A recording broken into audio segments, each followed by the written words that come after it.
আন্তর্জাতিক টেস্ট ক্রিকেটে তামিম ইকবালের প্রয়োজনীয়তা অনেক বললেন ধারাভাষ্যকার শামীম চৌধুরী। তামিমের অনুপস্থিতিতে অনেকগুলো কম্বিনেশন এসেছে, কিন্তু কোনোটাই কাজে আসেনি। অনেক ওপেনারই এ পর্যন্ত দলে এসেছে, তামিমের জায়গাটি কেউ পূরণ করতে পারেনি। একদিকে ম্যাচের পর ম্যাচ হেরে যাচ্ছে বাংলাদেশ দল, নেই কোনো পরিবর্তন। ম্যাচ হারার কারণ বের করতে গেলে দেখা যাবে ওপেনারদের চরম ব্যর্থতা। ওপেনাররা দলকে ম্যাচের শুরু থেকে চাপে রেখে আউট হয়ে যান, ফলে দলীয় স্কোর খুব একটা বড় হয় না। তাতে বাংলাদেশ দল তামিমের অভাবটা টের পাচ্ছে হারে হারেই। জাকির জয়, লিটন, সৌম্য সহ আরও কত ওপেনারই এলো, কিন্তু তামিমের অভাবটা দলে রয়েই গেল।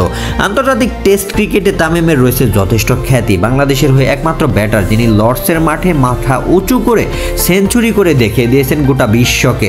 এছাড়াও টেস্ট, ওডিআই, টি-20 এই 3 ফরম্যাটেই তিনি ছিলেন দেশের সবচেয়ে সেরা একজন ব্যাটার। তাই দেশের ক্রিকেটের দুঃসময়ে বিশিষ্ট ব্যক্তিবর্গদের মধ্যে তামিম ফিরলে বাংলাদেশ দলের ব্যাটারদের ভিত্তি হবে মজবুত। সম্প্রতি এনসিএল খেলার জন্য নিজেকে তৈরি করছেন তামিম ইকবাল খান। মিরপুরের হোম অফ গ্রাউন্ডে ঘাম জড়িয়ে নিজেকে ফরক করে দেখছেন খান সাহেব। তবে তামিমের পরিশ্রমে বলে দেয় তামিম আবারও 22 গজের ক্রিকেটে মাতাবেন বীরের বেশে। গতকাল ফিটনেস টেস্টে পরীক্ষা দিয়ে 20-এ পেয়েছেন 19। ফিটনেস টেস্টে পাশ করার পর এনসিএল খেলার অনুমতি পেয়েছেন খান সাহেব। সবকিছু ঠিক থাকলে এনসিএল টি-20 লিগ দিয়েই মাঠে ফিরতে যাচ্ছেন তামিম ইকবাল খান।